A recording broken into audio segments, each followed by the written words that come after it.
Thank you, Ron. As Ron said, I'm Reid, CEO of the Florida Healthcare Association. We represent approximately 84% of the state's nursing centers and about 100 assisted living facilities. FHCA brought together this coalition of healthcare associations back in August because we're all experiencing the same pain points. The labor shortage is the worst it's ever been. Caregivers at long-term care facilities are burned out. Like many private industries, they can't find staff. But unlike those private industries, they can't adjust their productivity. They can't take longer to serve a meal. They can't cut their hours. They're expected to provide resident care 24 hours a day. If they don't have the caregivers they need, they must limit the number of residents that they can serve. Today, nearly every long-term care center in the state is facing a staffing shortage as thousands of jobs remain vacant. At the same time, more than half of the nursing homes and assisted living communities are in dire financial straits due to chronic Medicaid underfunding and the ongoing costs of fighting the pandemic. Even prior to COVID, workforce recruitment and retention were very challenging in the long-term care setting. But right now, it's the worst it's ever been. On July, we surveyed FHCA members, and it revealed that nearly every nursing center is experiencing staffing shortages and that their workforce situation has gotten worse since 2020. Here are some numbers. 74% were forced to use temporary staff through an agency at least once to fill shifts.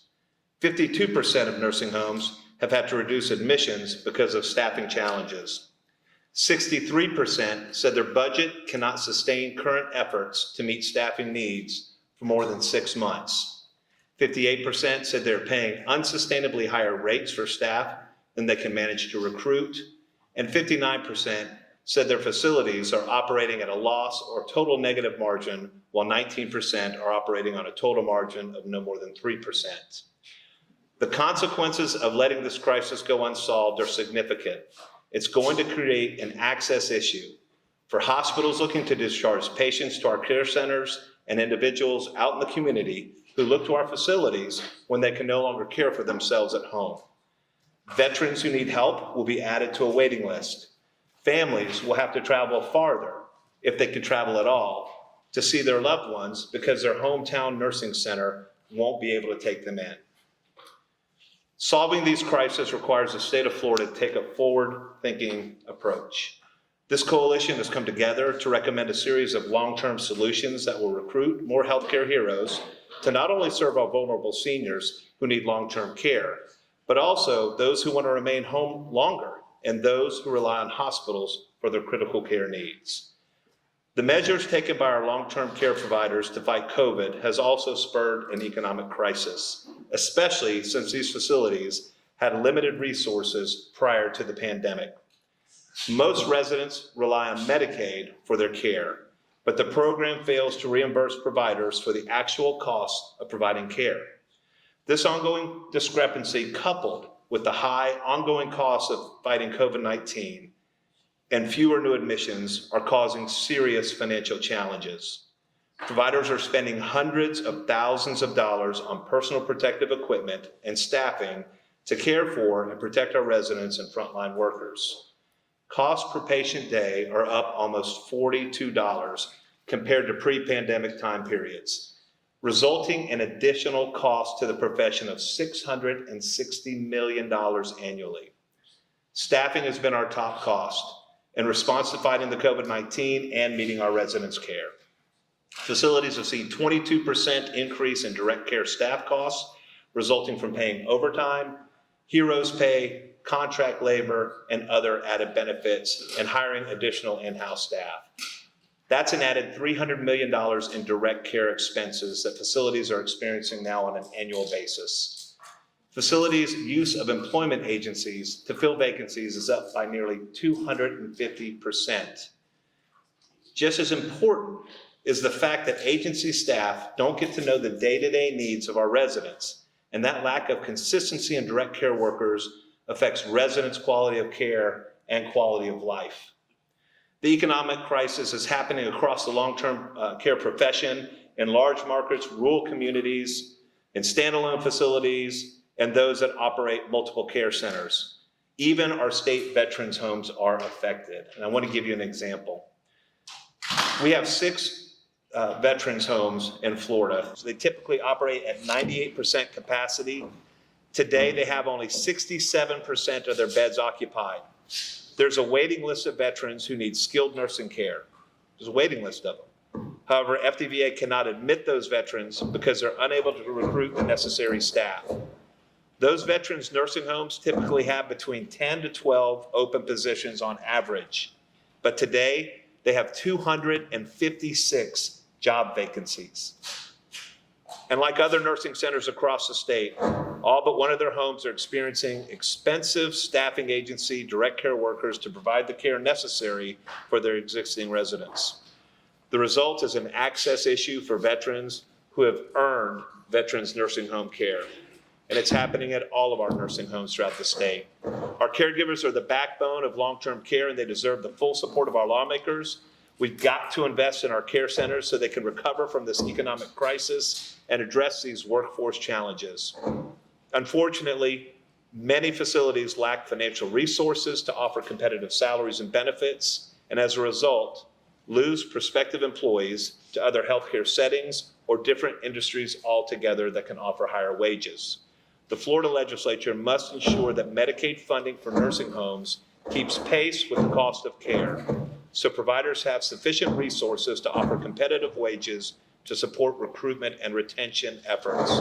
We also need programs to incentivize individuals to enter our profession, whether it's a grant or tuition assistance for certified nursing assistant training programs or scholarship opportunities for staff that want to further their education. We need help in those areas.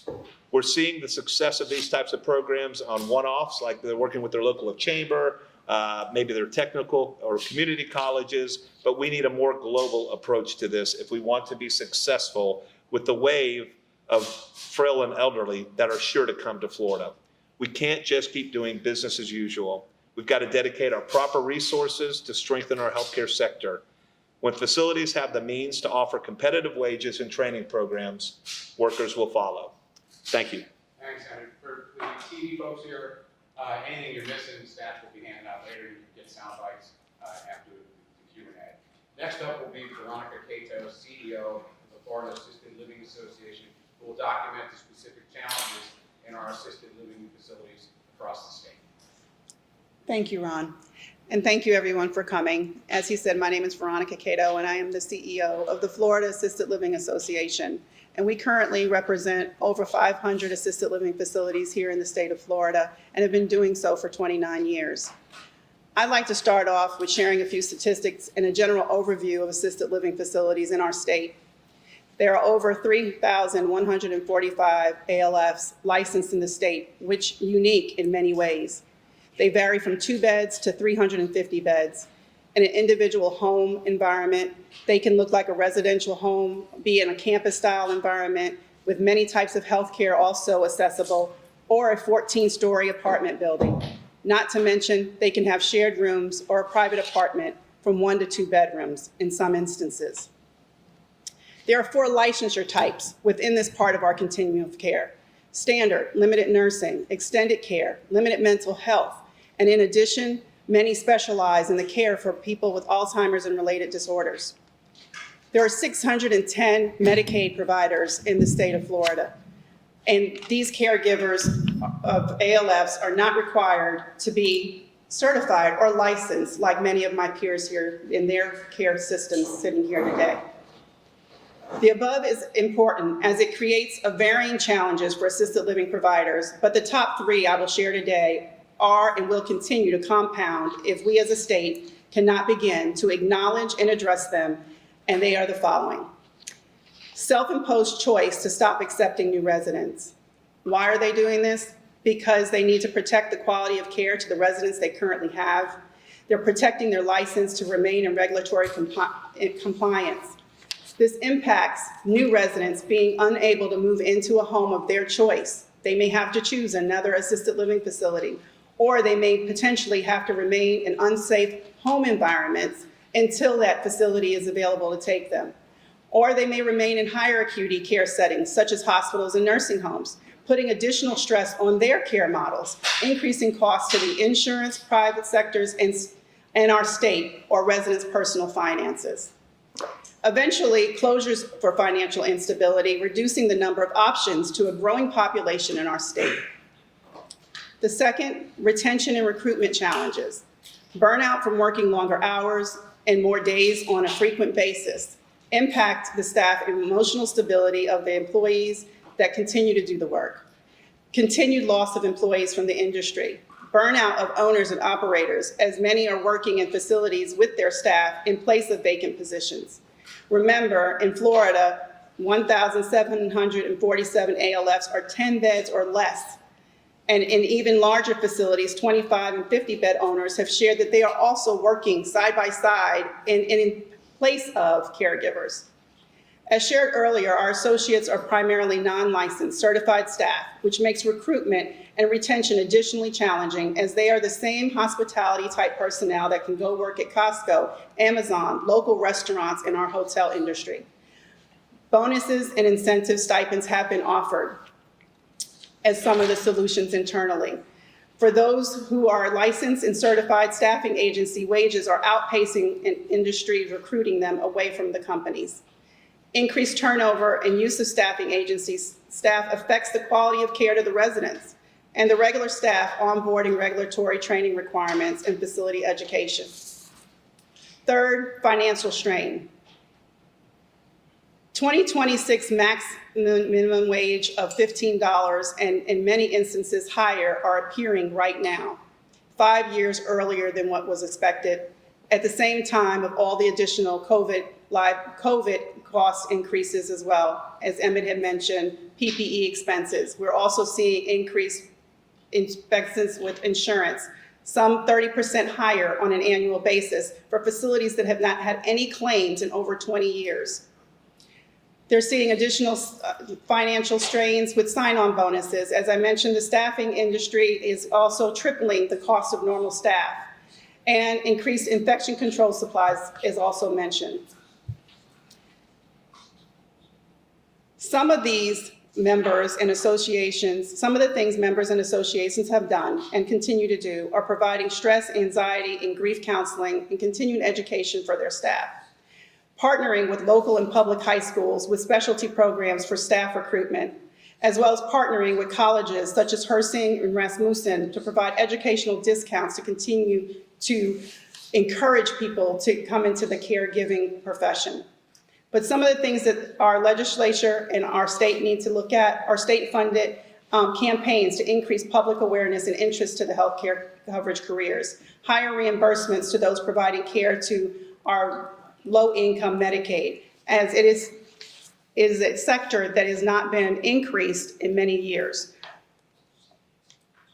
And that's where I'll leave it for right now. Thanks so much, and thanks for powering through the technical problems, folks. We next hear from Nick Vanderlinden, Director of Communications for Leading Age Florida, who's going to talk about the need to recruit more caregivers in this important industry.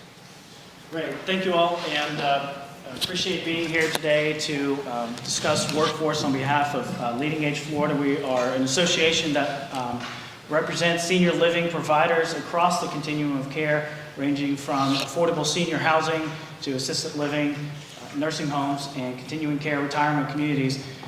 Again, we appreciate being a part of this coalition to discuss workforce, which is a complex, multifaceted issue that's going to require an equally complex set of solutions.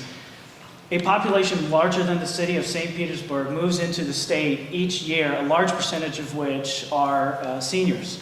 And this naturally puts a strain on the current resources we already have in place for long-term care. And for Leading Age Florida members, from a recent survey, 90% of them said that staffing is a significant challenge, and for 75% of them, it is the #1 concern. A large part of this is funding. The backbone of long-term care are the healthcare heroes providing quality care and assisting with daily living activities, and during the COVID-19 pandemic, providing care around the clock, fighting the virus with courage and resolve, oftentimes doing so with little to no information. As already mentioned here briefly, Medicaid reimbursement is less than the cost of care and is not incorporating the historical increases that we're seeing with increases in wages and the rates charged by staffing agencies. And in short, funding drives staffing, and staffing leads to quality. And without adequate funding, there's a threat to the quality of care for our senior living population. What we've also seen is the poaching of workers through price gouging. We have staff resigning after a single day and returning with another agency, oftentimes at much higher rates. Our members have reported paying as much as 2 times to as much as 4 times as much of what they would usually charge, oftentimes paying as much as $70 per hour for a CNA. This leads to staff turnover and the inability to continue to get staff. Sometimes a new person will come in every single day. This means that you have a new person taking care of a loved one in an assisted living facility or a nursing home, and in one day it's not possible for them to really understand the need and care regimen for this person. For those of you who have children, maybe in a daycare, imagine leaving your children with a new daycare person who doesn't know your children's allergy needs. We wouldn't accept it. So why are we not raising more of a concern of this for our state's most vulnerable population? And we need to be thinking differently to address this situation. Part of that includes technology. The short term, we may not be able to develop more workers, but we could use technology to supplement it. So a lot of the staffing concerns have been CNAs, RNs, LPNs. It also includes dining staff. Some of our members have used robots to help supplement some of the work that they do in the dining areas, and then also with telehealth, allowing physicians and other medical professionals to come in virtually and increase the number of consultations they do each day. We'll talk more about this probably later on today, but we'll need to develop different training and recruiting criteria through career ladders to help attract additional people. And senior living expands throughout the whole building. It expands past just the LPNs and the CNAs and includes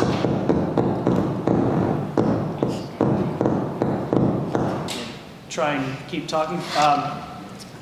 It includes the dining staff and senior management as well. So developing partnerships with colleges such as UCF and their senior living management program will be a great alternative as well. And again, thank you for allowing us to be here. We're excited to be here and looking forward to continuing this discussion. Thank you. Thanks, Nick. Gail Matillo, who is the president and CEO of the Florida Senior Living Associations, will deepen the perspective about the COVID's impact on staffing. Thanks, Ron. I'm Gail Matillo. I'm the president and CEO of the Florida Senior Living Association.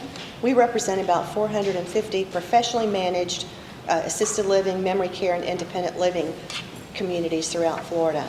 Costs have increased across the board from 50% insurance, liability insurance increases to 30% property increases to 25 to 30% in food costs. This does not leave much of a margin to be able to cover the additional staffing charges, the costs that Emmett, Veronica, and Nick were talking about earlier. But you have to call an agency in to handle a shift because someone calls off. You know, that's a 50% increase right there. So it's very expensive to do that. Even worse, most assisted living providers are private pay. So they don't receive money from the federal government. They've not received any portion of that COVID relief money at all. The 24-hour nature of our business means that they're open 24/7. They can't just go home whenever they want to. They have to continue caring for their residents day and night. So that even really increases the staffing issues. Staff are switching employers. They're leaving the industry. They're tired. They're stressed. They're challenged. And they were challenged before the pandemic, and now they're challenged even worse. They dealt with angry family members during COVID. They dealt with residents who were fearful, didn't know what was really going on. They didn't understand why they couldn't do their normal activities. And regulators who constantly changed rules and guidance. Every day there was something new that came out from CMS, CDC, or the agency. So our staff have said enough is enough, and they've just decided to get out of the business altogether. How much more is this going to take before something's done? We really need help to staff and care for our elderly. There's 4.3 million seniors over the age of 65 in Florida, and that number is just going to continue to increase as time goes on. Something needs to be done now. One of the things that we're looking at is grant money for apprenticeships. When you're talking about working in a senior living, assisted living community, you're not talking about an 8-to-5 job. You're talking about a career that might start at home health aide, move to a CNA. Oh, I could be an LPN and even an RN and make 6 figures within a few years. That to me sounds like a great and rewarding opportunity. Thank you so much. Mary Mayhew, the President and CEO of the Florida Hospital Association, will add some deeper perspective still on the crisis and how it affects her facilities and nursing as well. Good morning. Definitely want to echo many of the comments that have been made and just stress the urgency of this crisis. The crisis is now. Our hospitals were certainly experiencing a workforce shortage prior to the pandemic. But the pandemic has been like a gasoline can over that fire. What our healthcare heroes have experienced over the last now nearly 20 months in response to this pandemic is nearly indescribable. The stress, the strain. Our nurses, our respiratory therapists, our emergency staff, those are demanding jobs under the best of circumstances. 20 months of responding to a pandemic for many has led them to take a break from healthcare, to retire early, or they have left to pursue very financially attractive opportunities with staffing agencies either here in Florida or elsewhere around the country. And while it breaks my heart for any business to have to reduce its hours or shut down a day during the week, hospitals can't close on Mondays. 24/7 care for critically ill individuals. We have to be there, and we just saw during the Delta surge what happens when you can bring beds in but you can't staff them. We had over 50% of hospitals that were unable to accept patient transfers. We all just saw over the last 20 months what it means when you need your hospitals there and the level of dependency that we have. But we also need to understand how critically important our healthcare system is in Florida's economic future. When employers look to locate to a community, to come from another state, they want to know that their workforce will have access to high-quality healthcare services. Our hospitals are economic engines in their communities. But there are healthcare leaders in our hospitals who have been doing this now for 20, 30 years, and they have said frequently to me they've never seen anything like it in terms of the workforce shortages that they today are experiencing. In partnership with the Safety Net Alliance, we have done some research and analysis, and first we conducted a survey in the spring, and our hospitals experienced a 25% turnover rate among their nurses, 30% turnover rate among their critical care staff, intensive care unit staff. We've been tracking that data point through the Florida Hospital Association for over 20 years. We've never seen a turnover rate at that level. And then we also, because we've got to plan and we've got to look out beyond the next 6 months, the next year, we've got to look out on the horizon, given the population growth in Florida now and into the future. We needed to assess what the shortage of nurses looks like 10 years from now. And based upon the analysis that we did, we are forecasting by the year 2035 a shortage of nearly 60,000 nurses. But the crisis is today, the urgency is now to look at an array of strategies to address the challenge. And this will be a public-private partnership. Our hospitals have had and will continue to have relationships with their local community colleges, their university system to support expanding capacity, to increase the pipeline of new nursing graduates.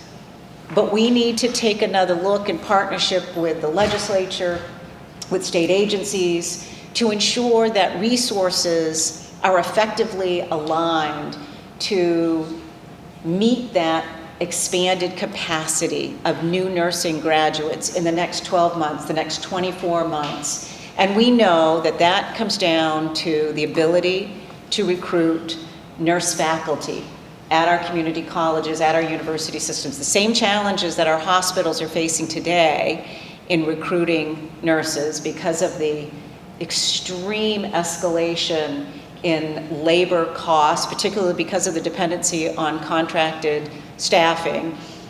Our universities, our community colleges are struggling as well to hire nurse faculty. But when we talk about the need to expand the number of slots to meet an increased need for new nursing graduates, we know that we've got to hire our universities, our school nursing programs have to hire more nurse faculty to meet that pipeline demand. There have been a lot of disruptions throughout the pandemic, but this has significantly affected our hospitals and their ability to not only meet the demand for today, but to continue to plan for the healthcare needs of their communities of Floridians in the years to come. Grateful to the Florida Healthcare Association, Emmett, to you for your leadership convening this coalition. We certainly look forward to working with all of our partners here, our public policy makers here in Tallahassee, our state agency partners, because it is going to take all of us together to address this significant challenge. Thank you. Thanks very much. Justin Senior, the CEO of the Safety Net Hospital Alliance, will deepen that perspective about the impact on hospitals. Yeah, thank you very much. I'll just follow on with what Mary was saying, because our hospitals, we did work in conjunction with the Florida Hospital Association to come up with the nurse study. And I think the Florida Hospital Association has done a really nice job of identifying the scope of the problem in terms of what it's going to look like in the next 15 years, that there's probably going to be a 60,000 nurse shortage. One thing that I would do as a word of warning is I do think that this pandemic has exacerbated significantly the situation on the ground. Ultimately, I think there's been a dip in the number of practitioners, the nurses actively practicing as a result of burnout, as a result of early retirements.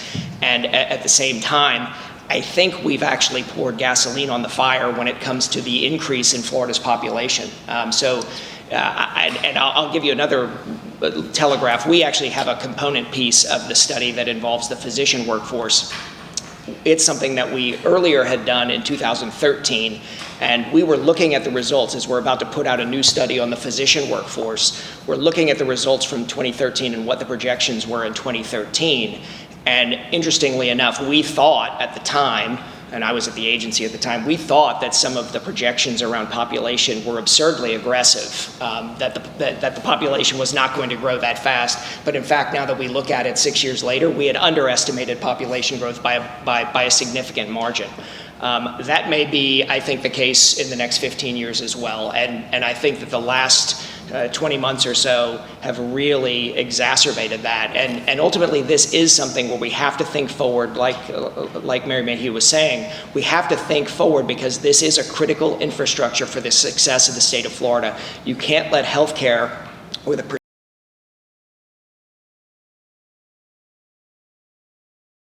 It's important that we make these investments going forward. And these are things that do take a lot of time. It's not necessarily something where you can snap your finger and nurses will materialize. There's actually a shortage, I think, all around the country. So the idea that we could just recruit from other parts of the country and pull nurses here isn't really a solution. We're going to have to grow our own, and so we're going to have to think about education, and we're going to have to think about recruitment and retention at the various facilities that are represented at this table going forward. And I think it comes down to short term, we need to improve the passage rates on the licensure examinations. Short term, I think we have enough applicants. I think that people really are starting to realize that nursing is a calling, it's a great career. It's something that is going to be financially rewarding, but it's something that's going to be very personally rewarding, and you ultimately are going to earn the respect of people in your community, because we've seen how heroically they've acted in the last 20 months. So we've got the applicant pool, but we don't have the faculty. So it's a matter of developing the faculty so that we can actually pull in larger applicant pools that come out really well trained and that pass the licensure exam. So it's a matter of increasing faculty. It's a matter of increasing the opportunity for clinical rotations at our hospitals to make sure that they have the skills that they need to really hit the ground running when they come out. And we have to do that, really ramp this up so that we can meet the needs of the state over the next 15 years or so. I think it's going to be a big challenge. We understand that our hospitals are children's hospitals, academic medical centers, and public hospitals. We understand we have a role here. Our hospitals over the last 20 months have started waiving a lot of their moonlighting rules to allow their nurses to work as faculty members at their local colleges and at universities to try to increase the number of students that the colleges can handle. I mean, ultimately, we're all part of the solution, and we have to think together and work together creatively to make sure that we can address this issue. And I look forward to answering questions. Thanks so much. The state is large in Florida. Many Floridians opt for home care for their health care for convenience and comfort. Carolyn Quintanilla is the CEO of the Florida Home Care Association of America to share a perspective about that part of our conference. Yes, we saw in March 2020 to January 2021 a 125% increase in demand for home care. Unfortunately, during that time, 54% of our members had to turn away cases because they could not staff them, and some of them have as much as a 4 to 6 week waiting list in order to provide services to the clients that need them in various areas. When asked why it was so difficult to recruit caregivers, 64% reported that childcare issues were significant, and that 40% reported that our caregivers were more interested in going to other fields like retail and restaurant industry. The lack of caregiver workforce and the $15 minimum wage looming before us, which as someone indicated earlier is really already here, and inadequate Medicaid funding is also contributing to our issues. Some solutions are to ensure that Medicare funding for facilities, home health, and home care keeps pace with the cost of care. Directly increase funding to the Nursing Student Loan Forgiveness Trust Fund, grant programs dedicated to certified nursing assistant training programs, a career ladder scholarship opportunity that would encourage staff to continue to increase their education to become a registered nurse, and other industries that would assist the aging population. And last, the Florida Legislature should review and update CNA and home health aid services that are provided across licensure categories to ensure consistent levels of care and consistency throughout the licensure of those individuals. Thank you. And to round up on the home health care population, we have Bobby Lally, Executive Director of the Home Care Association of Florida. Thank you, Ron. So the Home Care Association of Florida represents all the various types of home health deliveries, from Medicare, Medicaid, to private pay, which could include a payment from individual to individual, or insurance. So we represent all of those. But what does that really mean? If you take the numbers, you can think of a Medicare beneficiary. We had 350,000 of those individuals in Florida that receive some type of service. Then you can add 160 to 200,000 Medicaid beneficiaries receiving some sort of home and community care. And then when you add it in, like I just said, the private pay sector, which includes insurance, and then just, the person down the street helping out, you can really quickly get to a million individuals getting some sort of care in their home, okay? So in veterans, Emmett brought it to it. A lot of veterans are aging in place in their homes, so that's key too.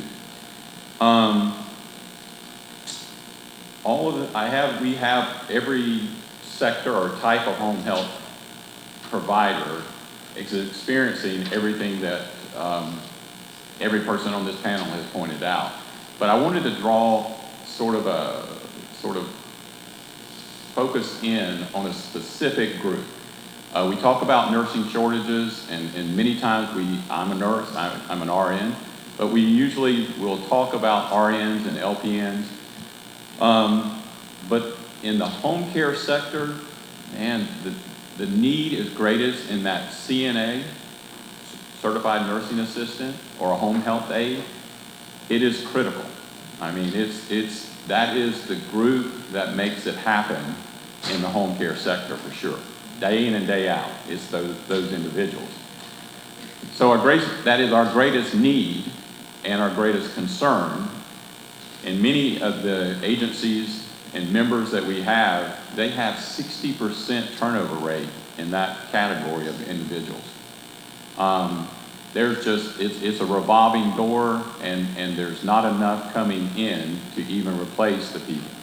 So wages is crucial, but there's also the aspect of the respect being given to those individuals. That is critical. Something has to change in a big way so that those people are seen the way they should be seen. Okay. Carolyn gave a good couple of things. I would offer swing for the fences kind of concept, is that in the state of Florida, as we do for nurses and doctors and RNs, any individual that wanted to be a CNA, the state would pay for it. They would take care of it just like that. And someone says, well, that seems sort of huge undertaking. But honestly, it's 4-6 weeks of training for a CNA, and it can be less than $2,000 to get that to make that happen.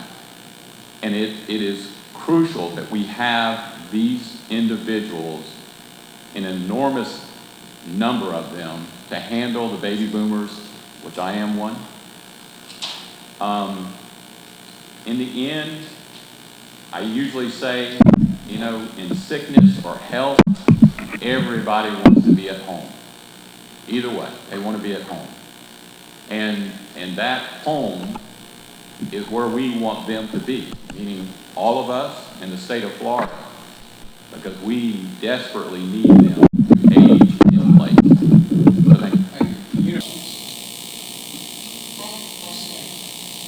So thank you. I heard about increasing faculty and needing to increase passing rates and increasing reimbursement, and I understand these are all tools in the box. What specifically are you doing to address? It looks like, burnout is a huge issue, and I heard Ms. Kinsella mention child care. What are you doing for the workers here other than intentionally giving them an opportunity, to go from a CNA to an LPN to an RN? What are you doing to address this that could, really be the underlying cause of their burnout, like child care, long hours, dealing with personal patients? So I think what you've seen with the burnout, there's a couple things happening. Number one is our workforce in long-term care is age. And so a lot of those folks are burning out when they're retiring a little bit early. So we've got that. So we've got to start developing the younger workforce to understand that going into long-term care can provide a career path, a very rewarding career path for them. Our long-term care facilities are doing all sorts of creative programs for their employees. One of our nursing homes in the state of Florida is making sure that CNAs are understanding how to actually do a personal budget, for instance, to help them understand what their child care costs are and how they can help them pay for that. Some of our nursing centers are offering no interest loan programs for their employees to encourage them to stay and to help them stay away from the quick cash loan places on the street corner, things of that nature. So they're coming up with every kind of creative idea that they can to help them with those challenges.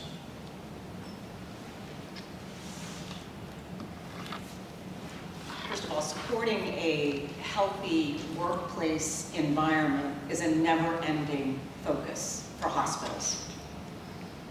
Being able to retain their trained frontline staff is critically important to the consistency and high-quality care being provided to their patients. Acutely now, our hospitals are focused on bringing in mental health resources, the mental health well-being of our staff, the level of trauma, the post-traumatic stress identified among our staff is significant. And so there is an immediate need for that level of resource. And then secondly, to be focusing on the generational differences, as Emmett said, looking at our staff that may be closer to retirement. What are some of the flexibilities and resources that help to support retention? For younger, more recent nursing graduates, I believe someone mentioned earlier, apprenticeship programs have been proven in nursing to increase retention rates. When you are introduced into that 24/7 environment and the pressure involved in taking care of critically ill patients, having a trained mentor and the framework of an apprenticeship program can be invaluable in improving self-confidence and improving the overall retention rate. So there are a variety of efforts underway to fully assess that workplace environment and some of the strategies that need to be employed to support our staff. Okay. Other questions, Jim? Just to kind of cut the bottom line, I mean, a lot of what we're talking about is going to cost a lot of money. I mean, the governor's going to be putting together his budget proposal in the next few weeks, month. I mean, is there any cost estimate that you have to these things? Medicaid rates, educational, I mean, talking CNA, paying CNA, paying CNA training. I mean, is there anything definite we have in terms of what the ask is going to be this year?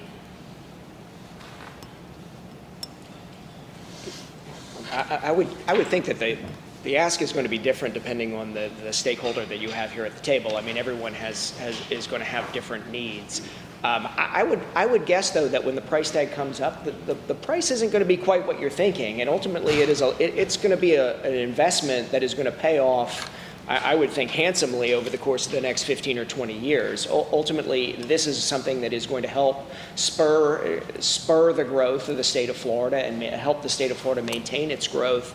And you're going to be creating really excellent jobs that are going to be bringing more excellent jobs into the community and making the community more vibrant, more economically successful. So I don't know that ultimately what we're talking about here is investment, and I'm not sure that the investment will be as much as you think. I'm not sure what Bobby was saying, a couple $1,000s for the CNA training to create a few thousand CNAs with the size of the budget, and actually with some of the funds that the state might have available to it on a one-time basis over the next few years, there are some opportunities there to maybe use that money to make that investment and to address the situation right away.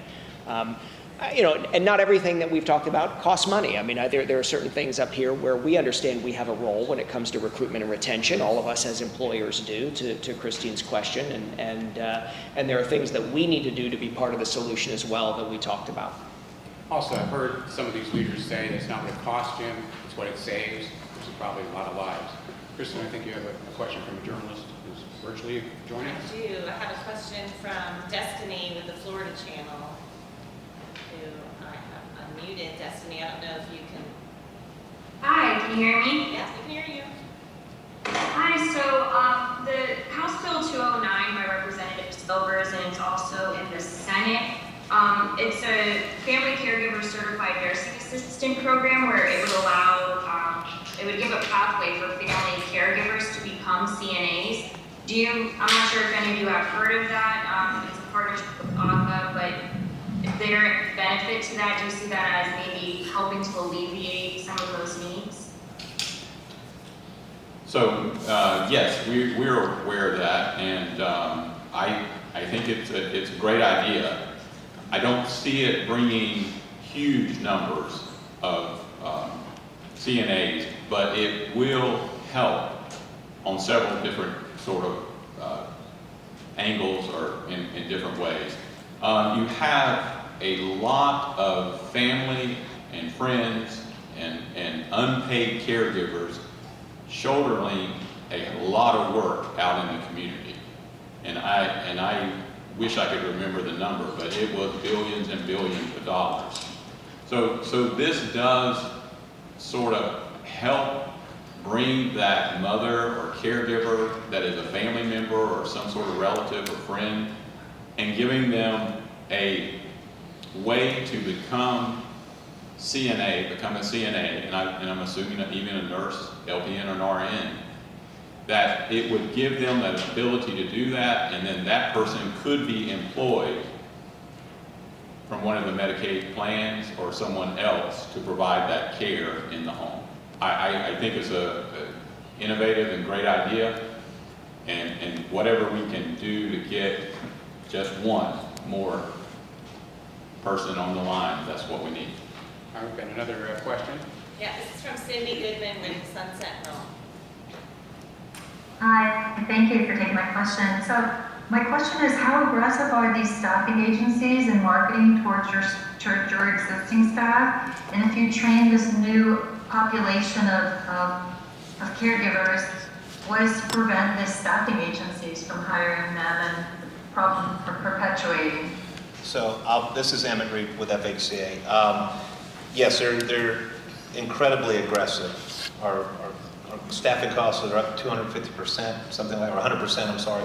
And they're going into nursing homes. I'll just give you a real life example. To go into a nursing home, they recruit a CNA, they'll pay he or she more money, but maybe not get the benefits, right, that they're getting it's maybe not apples to apples. And they'll give them flexibility to jump from care center to care center. So at first it seems attractive. Now let's talk about the downside to that. Number one is your parent or grandparent or loved one in a nursing home is now not getting consistent care from a CNA that they're used to seeing every single day. COVID-19 has shown that it spreads wildly in nursing homes. And so now you've got a nurse that's going from nursing home to nursing home to nursing home. It brings up a safety issue as well. The staffing agencies have no liability exposure. So if the CNA that's hired by the staffing agency has an issue, it's on that said nursing home.